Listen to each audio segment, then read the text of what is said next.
सोचो, क्या government jobs में सबको इक्वल चांस मिलता है या कुछ लोगों के लिए कुछ स्पेशल प्रोविजंस भी है। बात करते हैं इंडिया के आज़ादी के वक्त की। जब कॉन्स्टिट्यूशन बन रहा था तब बाबा साहेब अम्बेडकर और बाकी लीडर्स ने एक चीज़ नोटिस की कि हज़ारों सालों की कास्ट सिस्टम ने कुछ कम्युनिटीज़ को इतना पीछे छोड़ दिया था कि सिर्फ इक्वल अपॉर्चुनिटी देने से काम नहीं बनेगा। उनको एक एक्स्ट्रा पुश चाहिए था और यहीं से आया आर्टिकल 16(4).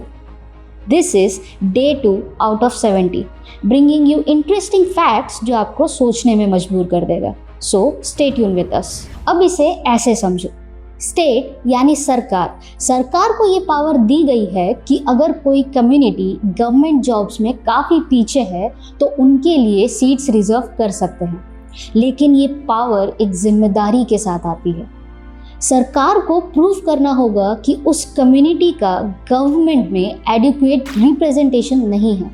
मतलब सीधा आप रिजर्वेशन नहीं दे सकते, आपको वजह देनी पड़ेगी। फिर एक ट्विस्ट आया। सुप्रीम कोर्ट ने इंदिरा शॉने केस में जो 1992 में हुआ था उससे एक लाइन खींच दी। बोला कि टोटल रिजर्वेशन 50% से ज़्यादा नहीं होनी चाहिए, क्योंकि अगर ऐसे हुआ तो टोटल इक्वालिटी का पूरा आइडिया ही टूट जाएगा। और एक और इंटरेस्टिंग चीज़, ओबीसीज के लिए एक क्रीमी लेयर रूल बनाया। मतलब जो ओबीसी फैमिलीज इकोनॉमिकली स्ट्रांग हो गई हैं उनके बच्चे रिजर्वेशन का फ़ायदा नहीं ले सकते, लेकिन एससी और एसटी के लिए ये रूल अभी भी अप्लाई नहीं होता। स्टोरी यहाँ ख़त्म नहीं होती। बाद में कॉन्स्टिट्यूशन में 16(4)A भी ऐड हुआ, जिसमें एससी एसटी को प्रमोशंस में भी रिजर्वेशन दिए गए। यानी सिर्फ एंट्री लेवल पे नहीं, आगे बढ़ने में भी सपोर्ट मिलेगी। और अगर कोई स्टेट गलत तरीके से ज़रूरत से ज़्यादा रिजर्वेशन दे तो कोर्ट उसे रोक सकती है। ये पावर अनलिमिटेड नहीं है। अगस्त 2024 में सुप्रीम कोर्ट के 7 जजेस की बेंच ने एक हिस्टोरिकल फैसला सुनाया। State of Punjab versus Devendra Singh case में कोर्ट ने 6:1 मेजॉरिटी से कहा कि एससी और एसटी के अंदर भी सब क्लासिफिकेशन हो सकता है।